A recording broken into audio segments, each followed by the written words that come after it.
क्या आप भी अपने टूटते हुए बालों से परेशान हैं? आपको जहाँ कहीं भी आप देखते हैं बाल ही बाल नज़र आते हैं, आप सुबह उठते हैं आपको तकिए पे आपके बाल दिखते हैं, आप बाथरूम में जाते हैं तो आपको फर्श पे बाल दिखते हैं, आप कंघी करते हैं आपकी कंघी में आपके हाथों में बाल आ जाते हैं। इसके अलावा जब आप सफाई करते हैं तो फर्श पे आपको बाल बिखरे हुए दिखते हैं और आपको लग रहा है कि कहीं गंजे नहीं हो जाए, सारे बाल चले नहीं जाएँ, चाहे आप पुरुष हैं चाहे महिला है। यह वीडियो आपके लिए काफ़ी काम का है, क्योंकि आज के इस वीडियो में हम बात करेंगे कि ऐसे कौन से कारण हैं, किस वजह से आपके जो बाल होते हैं बाल टूटते हैं, बालों के झड़ने का या गंजेपन का क्या कारण होता है, और उसके साथ साथ ही आपको अपनी लाइफ स्टाइल में क्या बदलाव करना चाहिए, क्या अपने लाइफ स्टाइल में चेंज करना चाहिए, कौन सी ऐसी खाने पीने में बदलाव करें, अपने लाइफ स्टाइल में चेंजेस करें ताकि आप अपने टूटते हुए बालों से आपको जो ये परेशानी है उससे आपको निजात मिल सके, आप अपने बालों को झड़ने से बचा सके, गंजेपन से आप बच सकें। मैं जोधपुर से doctor Kuldeep Jahangir, homeopathy consultant, एक बार फिर से आपका अपने यूट्यूब चैनल में स्वागत करता हूं। सबसे पहले हम कारण की बात करें तो इसमें जो सबसे पहला कारण होता है वो होता है जेनेटिक्स या फैमिली हिस्ट्री, यानी आनुवांशिकता।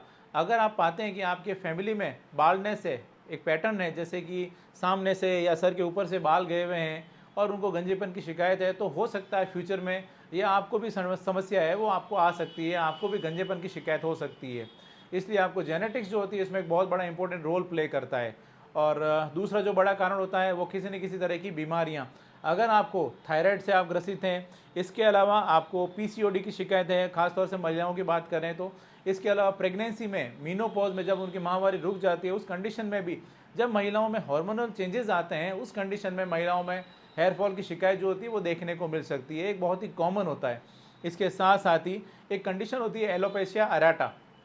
एलोपेशिया एरेटा एक ऑटोइम्यून डिसऑर्डर होता है जिसके अंदर क्या होता है कि आपके जो स्कैल्प के जो बाल होते हैं या बियर्ड के यानी दाढ़ी के बाल जो होते हैं वो एक गोलाकार सिक्के के रूप में जाना शुरू हो जाते हैं और वहाँ से स्किन जो होती है वो बिल्कुल चिकनी चिकनी स्किन जो होती है वो रह जाती है। कभी कभी ये एक या एक से ज़्यादा भी पैचेज हो सकते हैं, जो पैच जो होते हैं वो कभी कभी मिलकर एक बड़ा पैच भी ले लेते हैं।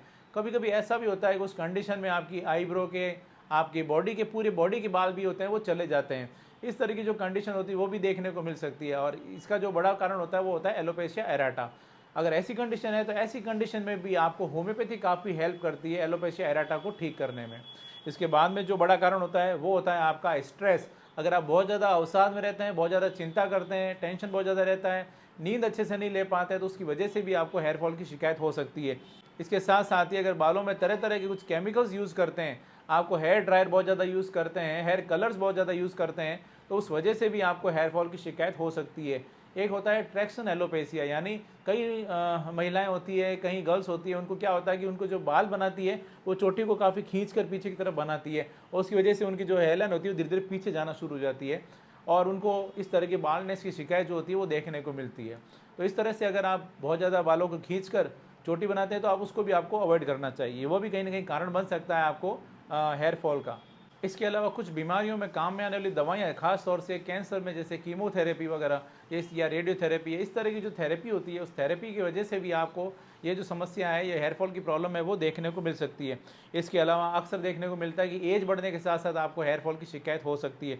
साथ ही साथ अगर बालों में आपके डैंड्रफ रहता है, बालों में अगर कोई फंगल इन्फेक्शन हो गया है तो उसकी वजह से भी आपको हेयर फॉल की शिकायत हो सकती है।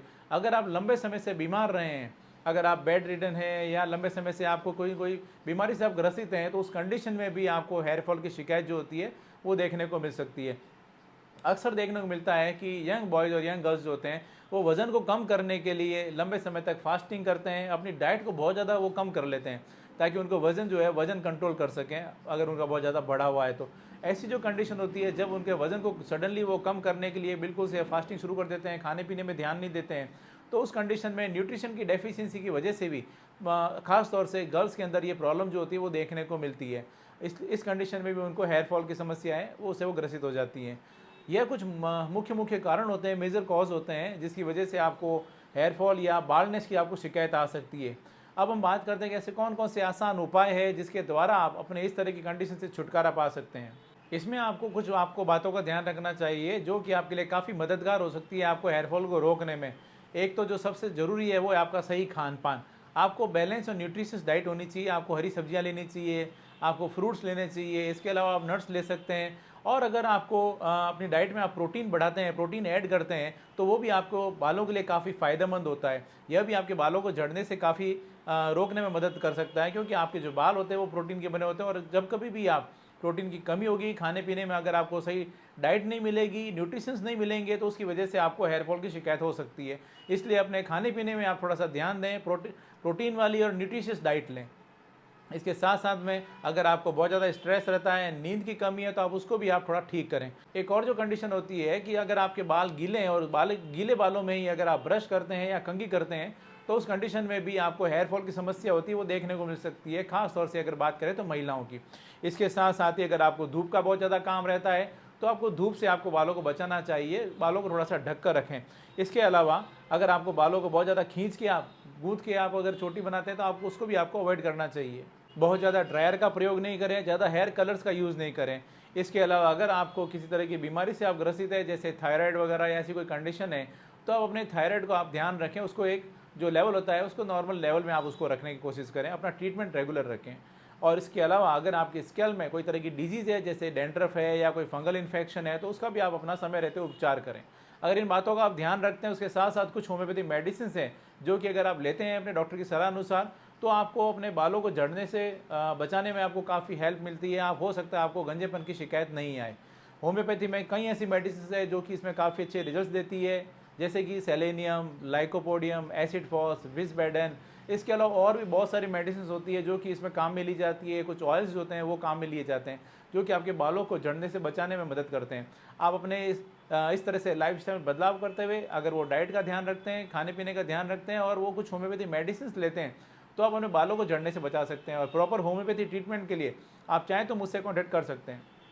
दोस्तों, मैं उम्मीद करता हूँ आज मैंने आपके साथ में जो भी जानकारी शेयर की है आपको ये पसंद आई और आपके लिए फ़ायदेमंद साबित होगी। अगर आप मुझसे कॉन्टैक्ट करना चाहें तो मेरे दिए गए नंबर पर आप जाएंगे, व्हाट्सएप डीपी में जाएंगे, आपको सारी जानकारी मिल जाएगी। Thank you.